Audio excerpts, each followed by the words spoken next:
성경 말씀은 고린도전서 3장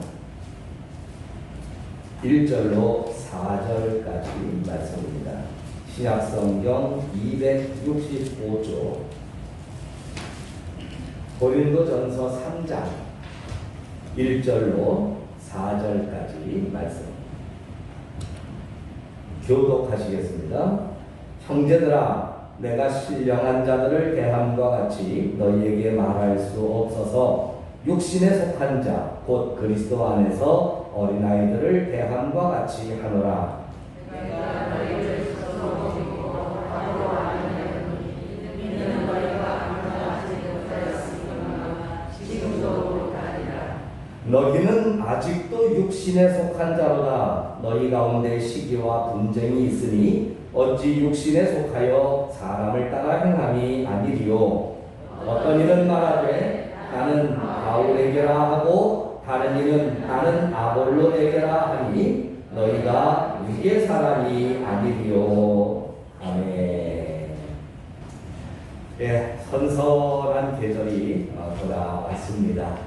우리나라 가을은 참 좋은 계절인 것 같아요. 생활하기 좋은 계절은 신앙생활에도 아주 적합한 환경을 제공하는 줄로 믿습니다. 오늘 그렇게 좋은 계절에 우리 그 계절을 주신 하나님 앞에 예배로 모였습니다. 오늘도 영광 받으시고 오늘도 우리에게 큰 은혜 허락하옵소서. 오른손 높이 들어 큰 소리로 영광 돌리십시다. 할렐루야. 이제 인사 나누시지요. 사랑합니다. 축복합니다. 2021년도 주님이 주시는 놀라운 복은 진짜한 바로 당신에게만 임하시기를 기도합니다. 정말입니다. 할렐루야. 아멘. 하나님께는 영광, 땅에서는 기뻐하심을 준 사람들 중에 평화. 성탄절의 메시지가 아니라 오늘 우리의 이 거룩한 주일에 하나님께 감사하며 또 서로를 축복함이 바로 하나님이 만드시는 세상이에요. 오늘 교회 안에서만의 잠깐의 하나님 나라가 아니라 이 기쁨이 여러분들이 가정으로 돌아가면 가정에서 만들어지고 일터로 돌아가시면 일터에서 형성이 되고 우리 삶의 모든 전반에 이와 같은 하나님의 나라가 만들어지기를 다시 한번 주님의 이름으로 축복합니다. 자, 오늘은 우리가 고린도전서 3장 1절에서 4절을 본문으로 해서 제목을 한번 외쳐볼까요? 시작! 육신의 신앙과 성령의 신앙. 한 번 더 시작! 육신의 신앙과 성령의 신앙. 네. 처음에는 이 말씀을 묵상 중에 받고 이번 주일에 나눌 은혜의 맥을 찾을 때에 단순히 신앙적인 용어를 설명하는 것으로 그치려고 했었어요. 육신의 신앙이라는 것이 무엇이며 성령의 신앙이라는 것이 어떤 것인가, 그리고 어떻게 해야 우리가 육신의 신앙에서 성령의 신앙으로 성장할 수 있을 것인가를 단순하게 설명만 드리려고 사실은 준비를 시작했었습니다. 그런데 그러다가 왜라고 하는 단어에서 생각이 깊어지기 시작했어요. 왜 우리가 육신의 신앙에서 성령의 신앙으로 가야 하는가? 그 왜라고 하는 것을 묵상하다 보니까 아르키메데스가 그랬다 그랬나요? 부피와 질량의 원리를 알지 못해가지고서는 고민을 하다가 목욕탕에 들어가서 앉는 순간 자기의 몸의 부피만큼 물이 바깥으로 빠져나가는 걸 보고 유레카! 알았다! 부피의 원리를 알았다! 어떻게 부피를 측량할지 알았다 하면서 유레카를 외쳤다는 것처럼 그 왜라고 하는 부분에 집중을 하면서 말씀을 묵상하다가 솔직히 저도 속으로 유레카를 몇 번을 외쳤어요. 이번 주일에. 유레카. 양파를 하나하나 껍질을 까면 깔수록 그 안에서 희고 투명한 양파의 또 다른 속살이 보여지는 것처럼. 그래서 오늘은 어쩌면 시간이 굉장히 짧을 수도 있지만, 요건 복음이죠. 시간이 짧을 수도 있지만, 그러나 이 한 주간 동안에 제가 깨달았고 느꼈던 복음의 유레카를 우리가 한번 좀 나눠보기를 원합니다. 이럴 때는 아멘을 크게 하는 겁니다. 마스크를 쓰셨어도 소리는 바깥으로 그냥 나와요. 마스크 써서 안 들릴 거예요. 이런 징계 안 통해요. 은혜 되는 대로 여러분 나오는 아멘을 외쳐주시기를 바라요. 우선 첫 번째 유레카가 뭐냐면 우리의 신앙을 통해서 하나님이 원하시는 목적, 예수님이 바라시는 궁극적인 종착역이 어딘지를 제가 알았어요. 예수님은 우리가 신앙생활을 통해서 무슨 사람, 무엇이 되기를 원하느냐 하면 예수님과 하나님의 뜻은 동일한데 예수님이 이 땅에 오셨을 때에 두 가지를 위해서 예수님은 오셨다고 했어요. 하나는 천국의 복음을 전하시기 위해서. 천국 복음을 이 세상 사람들이 연구하고 살펴서 또는 상상하고 추측해서 알 수 있는 게 아니잖아요. 천국의 복음은 하나님의 말씀으로 전해지는 것이고 예수님이 그것을 더 분명하고 확실하게 전해주시기 위해서. 그래서 첫 번째 예수님이 이 땅에 육신을 입고 내려오신 목적이 뭐냐면 하나님 나라의 일을 말씀하시기 위해서, 천국의 복음을 전하기 위해서. 그 다음에 두 번째가 뭐냐면 따라합시다. 우리를. 나는 여러분을 상대로 하니까 우리를 하지만 여러분은 오늘 이 예배에 하나님은 누구만 보신다고? 누구만 보신다고? 옆에 있는 집사님 하나님 눈에 보일까 안 보일까? 또 자신이 없지. 지금 이 예배는 우리의 예배이면서 동시에 누구의 예배예요? 나의 예배. 그러니까 나의 예배의 관점에서 보면 옆에 있는 집사님이, 권사님이 하나님 눈에 보이면 돼, 안 돼? 안 되지. 누구만 보셔야 돼? 나만 보셔야 돼. 그러니까 저는 여러분을 상대로 하니까 우리는 하지만 여러분은 뭐라고? 그래요.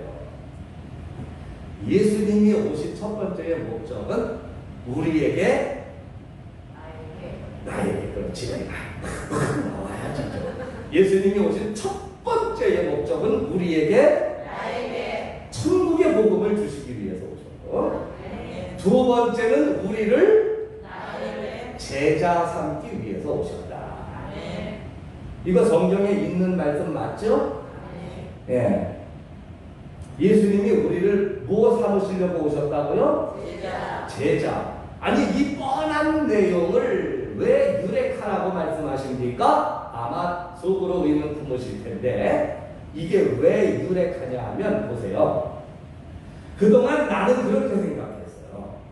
예수님이 우리를 제자 삼으셔서 우리가 제자가 되면 마치 국회의원 선거에 출마해서 당선된 것처럼, 대통령 선거에 출마해서 당선된 것처럼 그 위치에 올라가면, 제자가 되면 그 제자된 것을 가지고 우리가 뭐를 해야 되고, 또 나는 예수님의 제자니까 제자로서 무언가를, 이제 그전에는 예수님의 제자가 아니니까 할 수도 없었고 해도 별거 아니었지만 이제는 예수님의 제자가 됐으니 예수님의 제자로서 무언가를 해내야만 되는 것으로 사실은 생각을 했어요. 예수님의 제자로서 이제는 예수님의 제자니까, 제자면 이런 것도 해낼 수 있어야 되고 이만큼 해야 되고 이런 것도 이루어내야 되는 게 예수님의 제자의 삶이 아니냐. 우리 여러분 그런 강력한 요구 솔직히 있었습니까? 없었습니까? 많았죠. 많았죠.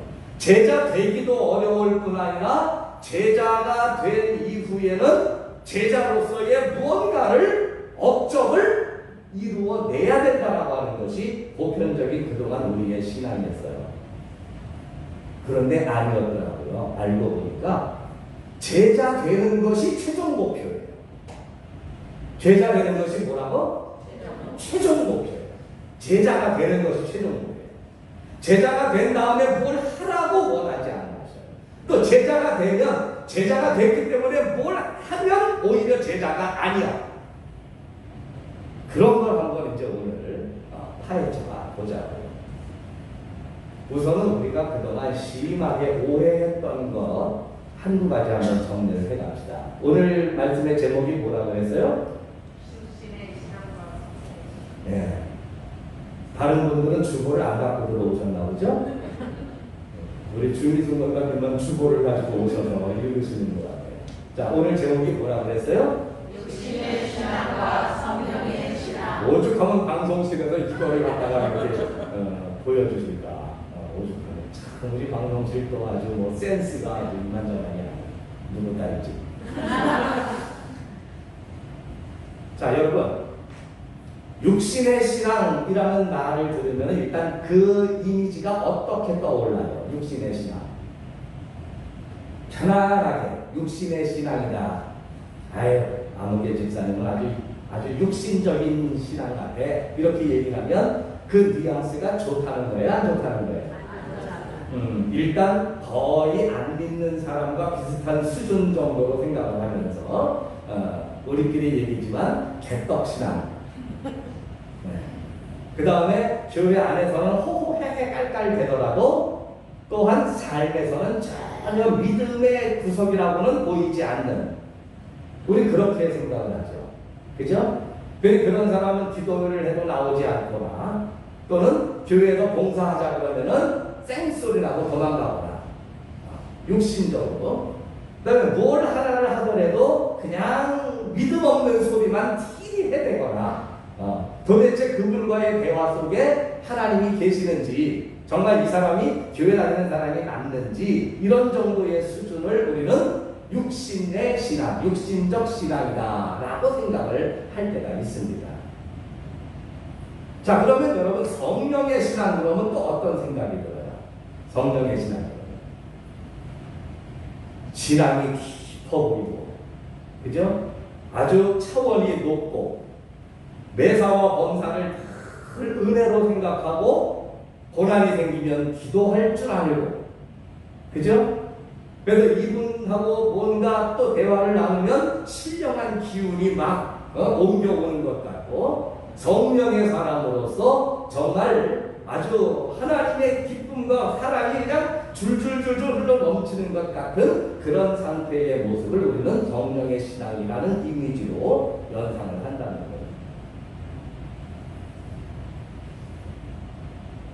육신의 신앙이라고 하는 것과 성령의 신앙이라고 하는 것은 사실은 우리가 이렇게 외형적으로나 또는 함께 접촉하면서 느끼고 체험하는 단계 속에서 구별되어지는 구별점을 가지고 있지 않습니다. 육신의 신앙, 교회도 잘 안 나오고 기도회도 참석 안 하고 개떡 같고, 아유 교회를 가는 지 몇 년인데도 아직까지도 뭐 성령도 모르고 육신적이야, 이런 기준이 아니고, 예배에 단 한 번도 빠지지 않고 매사에 말 한마디를 해드려도 주여 주께서 하십니다 이렇게 얘기한다고 해서 이게 성령의 신앙이냐? 성령의 신앙이 아닐 수도 있다. 그럼 육신의 신앙과 성령의 신앙은 어떻게 구별되어지냐? 자, 우선은 여러분, 오늘 우리가 읽은 본문이 고린도전서죠. 고린도전서 3장을 읽었는데, 고린도전서는 사도 바울이 어느 교회에 보낸 편지라고 할까요? 고린도 교회에 보낸 편지. 그러니까 이 편지를 받은 사람들은 고린도 교회 성도들이에요. 그런데 이 고린도 교회 성도들을 가리켜서 후세의 신학자들은 고린도 교회를 어떻게 평가하냐면 이렇게 평가합니다. 모든 은사가 뭐예요? 하나님이 주신 능력이잖아요. 능력. 은사와 은혜와 신령한 체험이 이 고린도 교회만큼 일어난 곳이 없었다. 그게 사실 이 고린도 전서를 바울이 쓴 이유도 뭐냐 하면, 너희들 은사 받기를, 방언의 은사를 받거나 받거나 예언의 은사를 받거나 은사 받기를 힘쓰고 애써서 좀 신령한 것이 무엇인지를 맛을 좀 보는 그런 교회가 되기를 원한다 해서 편지를 쓴 게 아니고, 그게 아니고 고린도서의 내용을 보면 이런 내용이에요. 너희들이 각양 은사를 많이 받았고 방언의 체험도 하고 신령한 은혜의 체험을 많이 했지만 그것을 가지고서 내가 받은 게 더 크다든지 내가 받은 게 더 우월하다든지 하면서 서로 비교하고 높아지려고 하고 자랑하지 마, 좀 말아라. 이 얘기를 쓴 거란 말이에요. 이 얘기를. 그러면 고린도 교회 성도들은 성령과 은사를 체험했다는 말이에요? 못했다는 말이에요?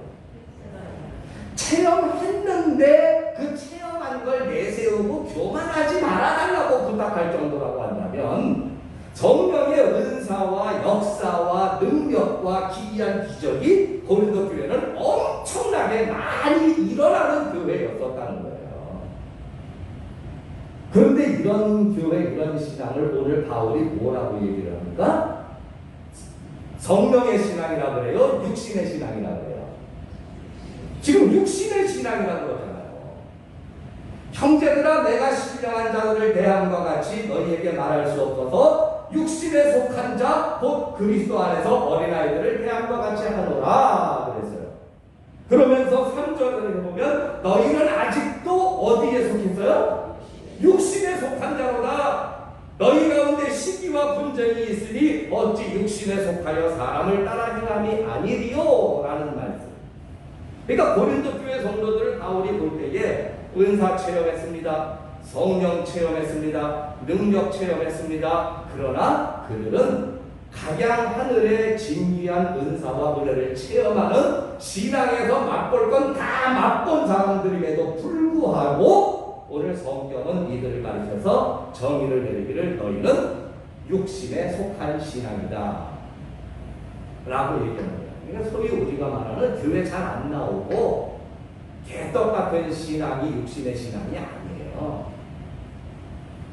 고린도 교회 성도들 보고 교회도 잘 안 나오고 뭐 당신 뭐 방언이나 할 줄 알아? 은사나 체험해봤어? 하나님 말씀 깨달아봤어? 라고 얘기하면 고린도 교회 성도도 승질내요.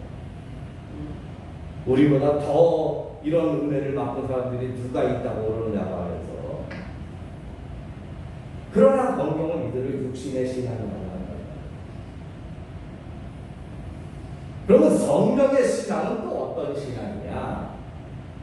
우리가 얘기한 것처럼 성령의 신앙이라고 해서 모든 것을 고차원적으로 어디를 보더라도 동서남북 사방팔방 머리끝부터 발끝까지 보더라도 다 예수님 가운데 조막 같고, 그 다음에 말 한마디를 하더라도 하늘에서 옥쟁말에 은구슬이 굴러내리는 그런 목소리같이 하나님을 찬양하며 신실하고 경건하여 감히 범접하기 힘든 상서로운 기운이 깃드는 그런 사람이 성령의 사람이 아니라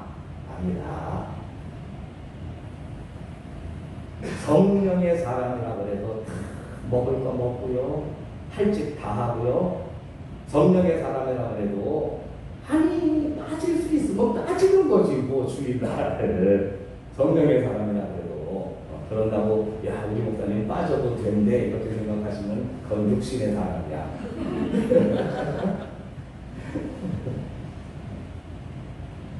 그러나 말씀드리고 싶은 것은 우리가 생각하는 차원 이상의 고매한 상태만을 성령의 사람이라고 이야기하지 않는다. 여러분, 제가 놀라운 사실 하나 알려드릴까요? 한 교회에 오늘 우리가 지금 이 자리에 한 몇백 명이 모였는데 방송용 멘트예요.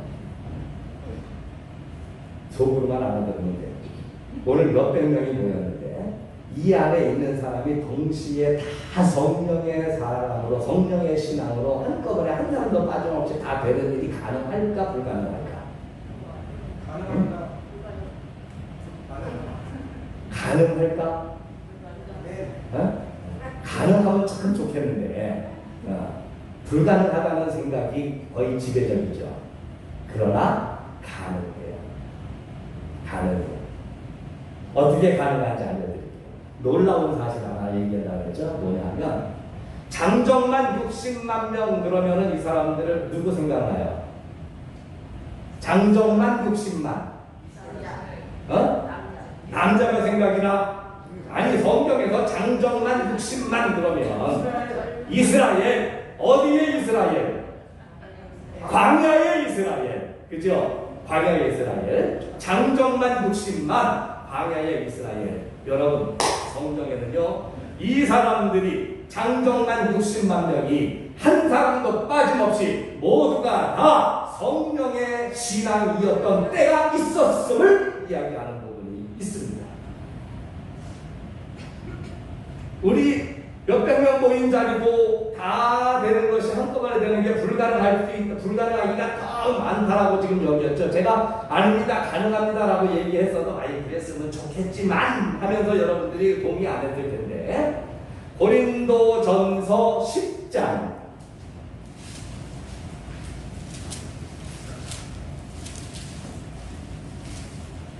1절부터 4절까지 시작. 형제들아, 나는 너희가 알지 못하기를 원하지 아니하오니 우리 조상들이 다 구름 아래에 있고 바다 가운데로 지나며 모세에게 속하여 다 구름과 바다에서 세례를 받고 다 같은 신령한 음식을 먹으며 다 같은 신령한 음료를 마셨으니 이는 그들을 따르는 신령한 반석으로부터 마셨음에 그 반석은 곧 그리스도시라.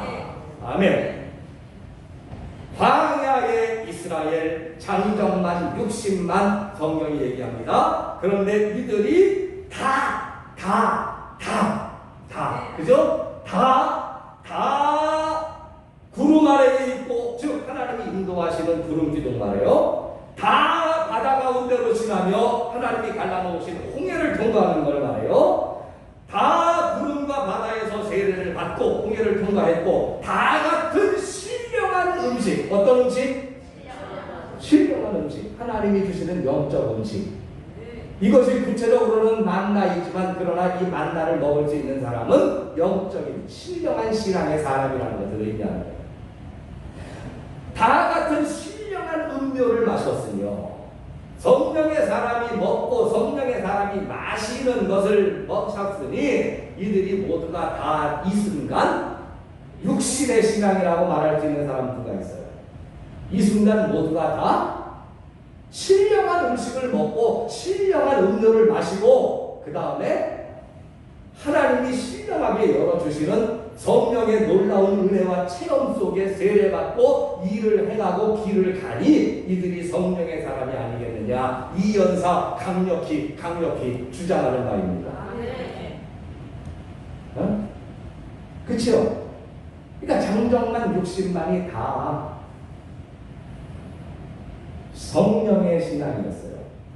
성령이 입증해요. 자, 그럼 짚어갑시다. 이 장정만 60만, 우리가 성령의 신앙은 이런 사람이야 라고 생각하는 것처럼 이들 모두가 한 사람 한 사람이 다 그렇게 거룩하고 경건하고, 그렇게 모두가 다 신앙의 깊이가 있고 위엄이 있고 하나님의 말씀만 사모하면서 그렇게 삶에도 1.1의 흐트러짐 없이 누구 발을 밟으면 불사 죄송하군요, 아닙니다, 제 발이 밑에 들어가서 그랬습니다, 이러면서 사는 사람들이었을까?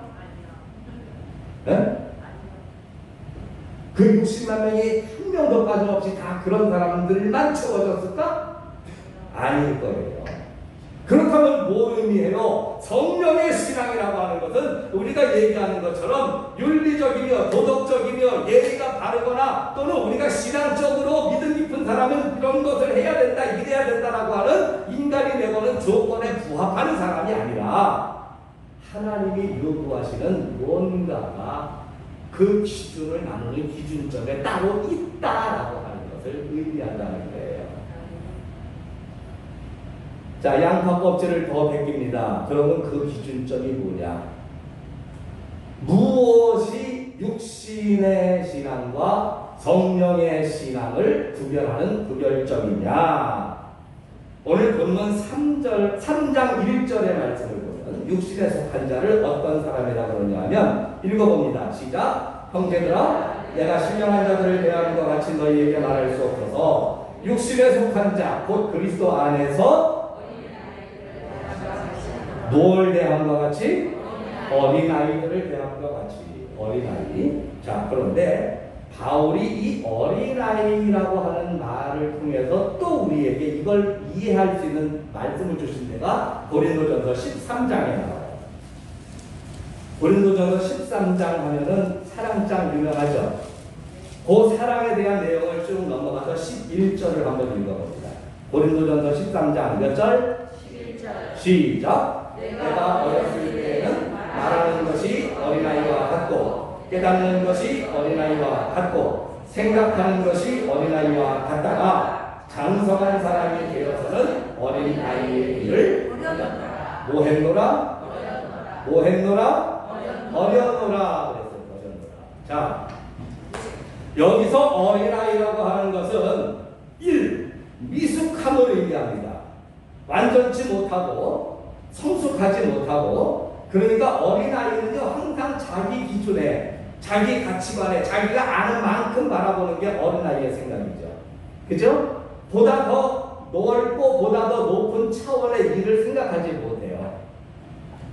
내가 어렸을 때는 어린아이와 같았다. 왜 어린아이라고 표현했냐면 사실은 그동안 사도 바울도 정령의 사람이 되기 전에 자기가 열심을 내면서 바울의 간증만 따라 여러 선각자보다 내가 열심히 더 투출해서 막 그냥 예수 믿는 사람을 잡아 죽이기까지 내가 열심을 내고 엄청나게 열심을 했는데 나중에 알고 보니까 그 모든 것이 다 어린아이 때의 철없는 생각 같았던 것을 깨달았다. 그래서 어린아이의 일을 버려요. 어린아이에서 성숙해졌노라가 아니라 어린아이의 일을 버렸다는 얘기는 완전히 끊어서 떨어져 나갔다는 얘기예요. 나갔다는 얘기예요. 그럼 버렸으니 뭘 붙잡아야 돼? 새 것을 붙잡아야지. 그것이 무엇이냐면 3절에 보면은 딱 힌트가 나와요. 3장 3절. 오늘 고린도전서 3장 3절 시작. 너희는 아직도 육신에 속한 자로다. 너희 가운데 시기와 분쟁이 있으니 어찌 육신에 속하여 사람을 따라 무엇을 따라? 무엇을 따라? 사람을 따라서 행하는 것이 육신의 신앙이에요. 그 사람은 내가 될 수도 있고 나에게 영향을 주는 하나님이 아닌 또 다른 사람일 수도 있고 내가 하나님만큼 생각하는 어떤 다른 존재일 수도 있고, 그러나 대부분 육신에 속한 신앙을 가진 사람은 어떤 사람을 따르느냐면 나라는 사람을 따라요. 누구라는 사람을 따라? 나. 즉 내 생각이 목적이고 내가 옳다고 생각하는 게 옳은 것이고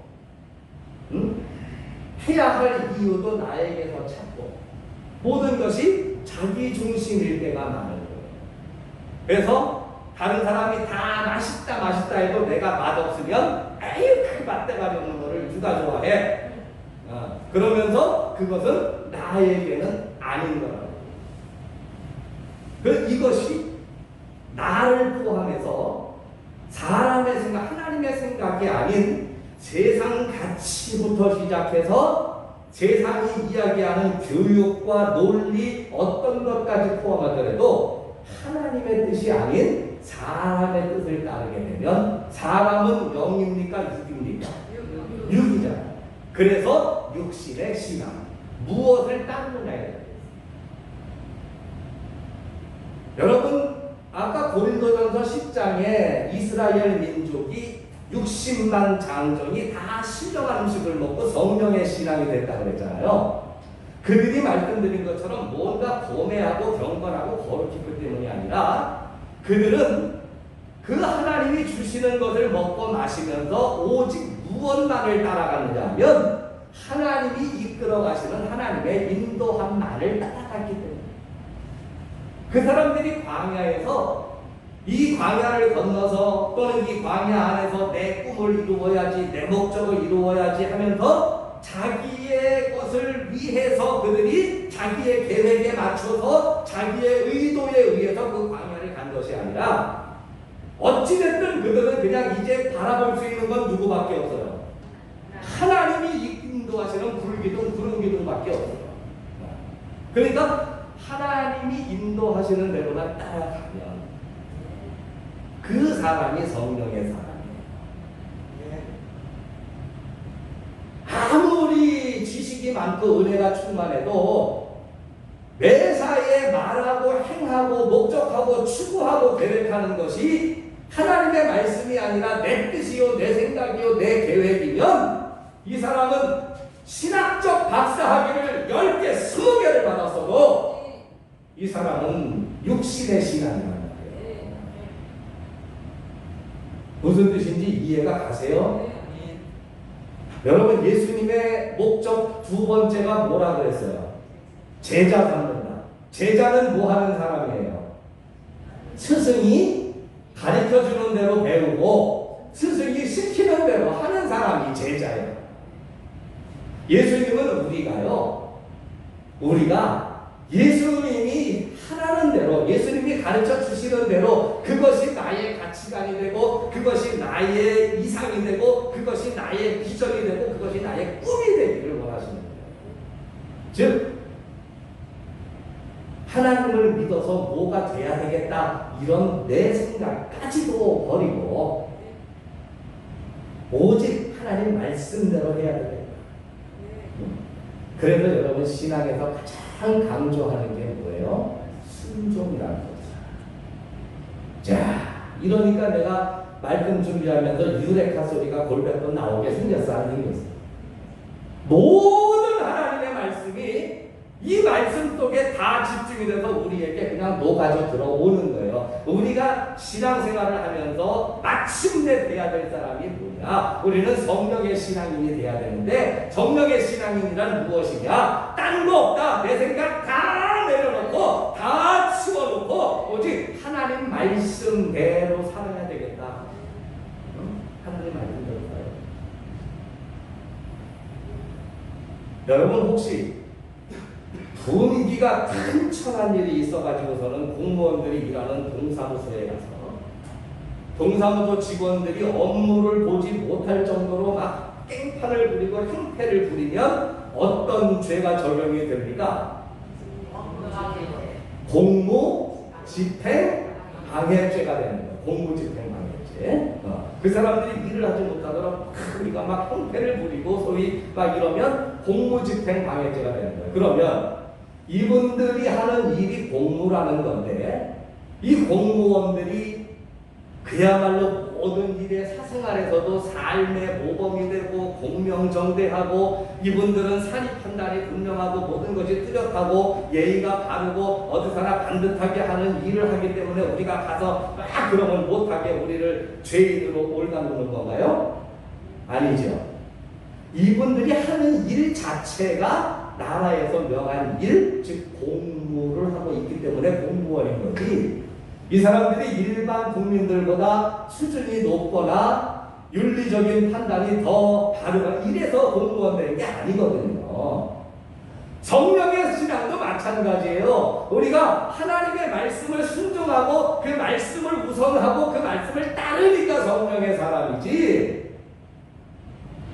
그게 뭘 남보다 더 이 사람이 기도하다가 보니까 이 양반이 안 일어나네. 내가 조금 더 안 일어나네. 조금 더 기도 시간을 더 해가지고 마침내 기어이 이 사람이 일어나면 바로 일어나면 티나니까 5분만 더 있다 일어나는 이런 신앙이 성령의 신앙이 아니라는 거예요. 기도 오래 한다고 해서 육신의 신앙과 성령의 신앙의 구별점은 오직 하나입니다. 하나님의 말씀을 따르고 사느냐 아니면 말씀은 그냥 설교 시간에 기쁘게 듣고 그 다음에 모든 판단과 모든 결정은 내 경험과 내 가치관과 내가 깨닫는 주변 상황의 이 상태와 이런 걸 통해서 내가 생각한 대로 내가 가느냐, 주의 길을 가느냐 나의 길을 가느냐. 말씀의 길을 가느냐 아니면 세상 가치의 길을 가느냐. 이것이 성령의 신앙과 육신의 신앙. 이쪽만 하면 기분 나쁘니까 성령의 신앙과 육신의 신앙의 기준점이 된다라고. 뚜렷하고 확실하게 알으셨으면 아멘. 고맙습니다. 성령의 신앙에서 육신의 신앙으로 되는 거 오랜 시간 걸쳐서 수련하고 훈련받고 교육받고 애를 쓰고 해야 되는 걸까요? 아니면 단순간에 될 수 있는 걸까요? 한 방에. 왜? 딱 그 순간 생각만 바꾸면 성령의 사람이에요. 그러나 일단 성령의 사람이 됐다가도 다시 육신의 사람으로 전락하는 것도 한순간. 한순간. 그래서 어느 날 보면은 정말 하나님 가운데 자리에 앉아있던 것 같은 신앙인이 어느 날 보니까 아니 저 사람이 저런 신앙이었어? 아니 뭐 믿는 사람이 세상에 놀랄 거 없어요. 그날 잠깐 육신으로 내려온 거야. 그날 잠깐 육신으로 내려온 거야. 또 어떤 사람이 평소에 별로 기대도 안 하는 사람인데 어휴 웬일로 저런 말을 변화를 받았나 봐 놀랍네. 기절할 거 없어요. 잠깐 성령의 신앙으로 올라간 거야. 그거. 그래서 여러분 바울 같은 사람이 나는 어떡한다? 날마다 뭐한다? 날마다 죽노라. 아니 한 번 그렇게 믿어서 변함없이 흔들림 없이 경지에 올라간 바울 같은 사람이 날마다 죽을 이유가 뭐가 있어? 그죠? 그렇게 깨달아서 나 같으면은 날마다 죽을 일이 아니라 그냥 뭐 그런데 왜 바울 같은 신앙인이 날마다 죽느냐? 어제 성령의 신앙이 오늘 아침에 자고 일어나다가 목이 삐끗하면 육신의 신앙으로 그냥 떨어질 때가 있다는 거예요. 그죠? 아침에 콧노래 부르면서 나오다가 돌부리에 걷어채면 그래서 무릎이 깨지면 성령의 신앙으로 집을 출발했다가 육신의 신앙으로 분통을 터뜨리며 교회 와서 앉아있을 수 있다는 일. 교회에서 별로 재미가 없어가지고서는 씩씩대고 가다가 10,000원짜리를 딱 주스면 갑자기 육신의 신앙에서 성령의 신앙으로 올라갈 수 있는 거예요. 하나님의 말씀을 따르며 사십시다. 제자가 되십시다. 예수님이 가르치시고 인도하시는 대로 사십시다. 기도 시간 중요하지 않아요. 예배 참여도 중요하지 않아요. 물론 그렇게 하나님을 사랑하고 주님 말씀 따르려면 말씀을 소홀히 하거나 게을리해서는 안 되겠죠. 성경이 그것도 빼놓지 않고 말씀하고 있습니다만 근본적인 것을 이야기할 때에는 우리가 하나님의 말씀대로 사는 사람이 되자. 그렇게 성령의 신앙이 되자. 자, 내가 그렇게 되기를 결심했으니 나만 천국 가면 우리 주님이 기뻐하실까 안 기뻐하실까? 그렇죠? 내 옆에서 예배드리는 권사님, 집사님, 우리 청년, 우리 성도님 다 같이 가야 되잖아요. 그렇죠? 자, 다짐합시다. 돌아보면서 성령의 신앙이 되십시다. 반드시 되십시다. 기도합니다. 고맙고 감사하신 아버지 하나님, 우리가 신앙생활한 지 오랜데 육신의 신앙과 성령의 신앙이 어떻게 무엇으로 구별되는지도 모르고 세상 가치적으로 판단하며 세상 사람들이 이야기하는 것처럼 좋아 보이면 성령의 신앙, 안 좋아 보이면 육신의 신앙으로만 생각했습니다. 그러나 하나님 보시는 기준이 다른 것을 깨닫습니다. 말씀대로 사는 자가 성령의 신앙이니 말씀이 내 삶의 최고의 가치가 되게 하여 주옵소서. 내가 정말 되고 싶고 갖고 싶어도 말씀이 아니라 하면 놓는 자가 되게 하시되, 내가 위험하여 못하겠습니다, 주님 힘들어서 그만둘게요 하다가도 말씀이 아니라 내가 도와줄 테니 나를 믿고 따라보렴 했을 때에 그 말씀을 따르는 성령의 신앙으로 살기를 원합니다. 우리 모두가 주님의 제자 되게 하시고 성령의 신앙이 되게 하여 주옵소서. 예수님의 이름으로 기도드립니다. 아멘.